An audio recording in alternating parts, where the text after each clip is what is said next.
friends, and welcome back to my homestead. This is a very busy season here on a homestead.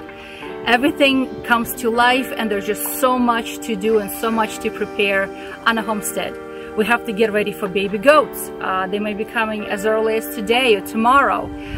We have to get ready for the broiler chicks. They should be coming next week. We have to get ready for the bees. They're also arriving next week. Just so much cleanup to do, so much work to do. And on top of everything, I need to transplant my little baby seedlings that I sowed back in March, and they're getting overcrowded, and I need to transplant them into bigger pots and fertilize them right now because they need to grow into bigger, stronger plants with bigger roots. So this is what I want to show you how I do that. Everyone has their own method, but let me show you how I do it. So as you can tell, here are my tomatoes. These are my homegrown tomatoes from last year. Look how beautiful they are. And but unfortunately, look how tall they're getting. And not because they didn't have enough sunlight, but it's because they're competing for the sunlight or for the light because they are so close together. Some of them, some of the leaves already turning yellow, unfortunately, and that could be because they don't have enough nutrients. Why? Because they're just soaking up all the nutrients from the soil. And look at that, there's just so many roots on the bottom. So I need to pull them out very carefully, and there are many different methods you can do it. You can use a little tool to sort of like scoop them up, and we need to transplant them into bigger pots. And I have many different types of pots. You can use one of this kind of pots that you can purchase commercially made, but just something a little deeper because these are still kind of shallow because tomatoes like to be planted a little deeper to develop a lot of roots. In case you don't have these fancy pots, you can always go ahead and use your plastic pots that you have like after sour cream or yogurt containers or something like that. Just make sure you cut little drainage holes on the bottom, because it's very important that we have drainage holes on the bottom, and that's where I'm going to be transplanting them.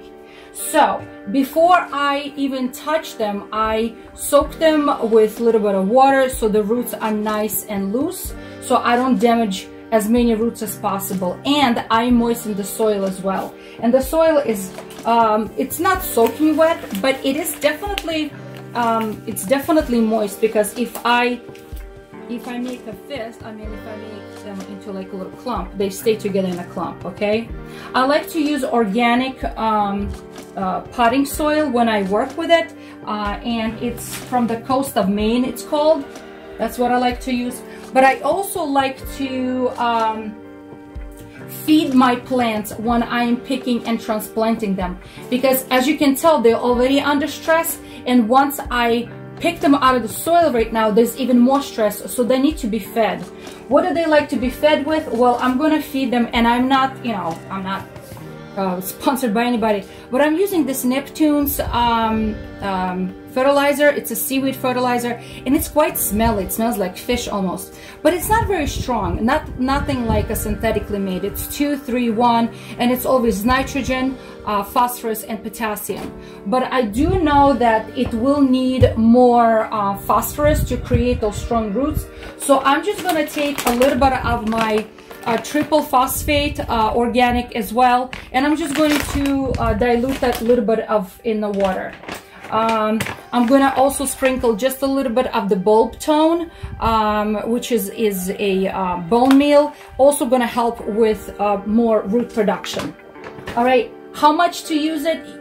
Really follow the advice that's on the packaging, but I just took a gallon of water, and it's not cold water, it's room temperature water, and I put an ounce of this Neptune guy, an ounce of that, and just a teaspoon of bulb tone and a teaspoon of triple phosphate, and I dissolved everything. So I'm going to use the square pots, okay, and I'm going to fill them up probably halfway. All right, halfway like that. So let me see.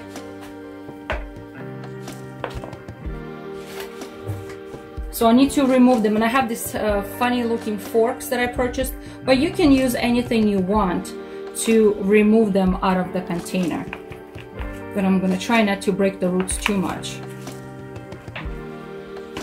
All right.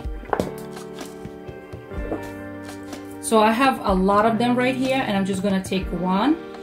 Again, try not to break the roots too much. I'm gonna put this inside, and I'm gonna fill up with more soil. The reason why I'm not gonna fill up all the way to the top, because tomatoes like to develop more roots right off the stem. So I'm going to dampen that around a little bit. Okay, a little bit more soil on the side.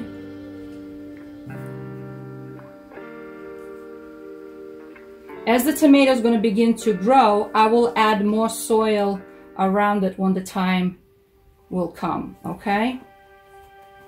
And I'm just going to pour a little bit, let me shake it a little bit, and I'm just going to pour a little bit of my fertilizer solution that I just created around. I don't really measure, but it's enough to feed it a little bit. And just like that.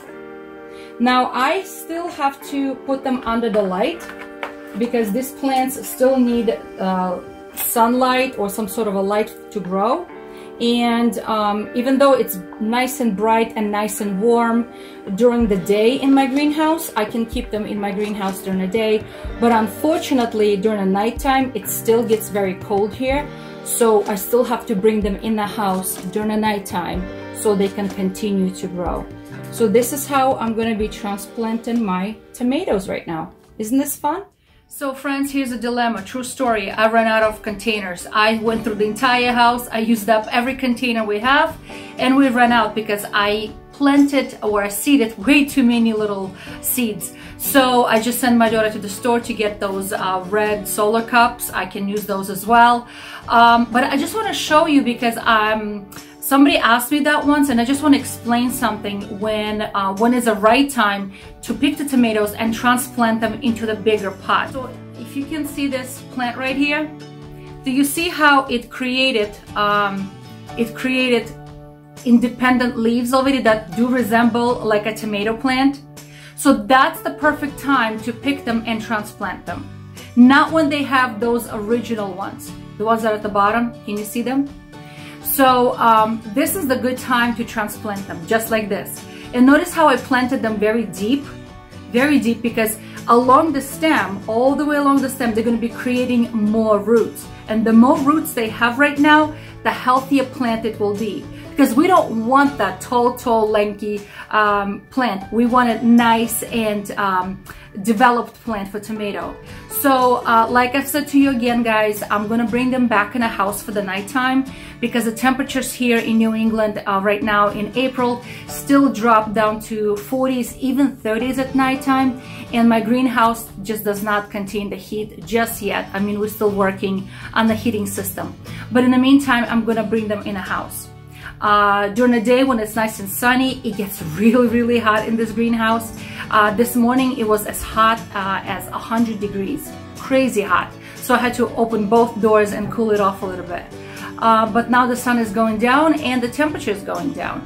So friends, here's my picking and transplanting of my tomato plants. I hope you guys are encouraged to plant some seeds, start a garden this year, feed your family with real food from your backyard. So stay encouraged and try something new.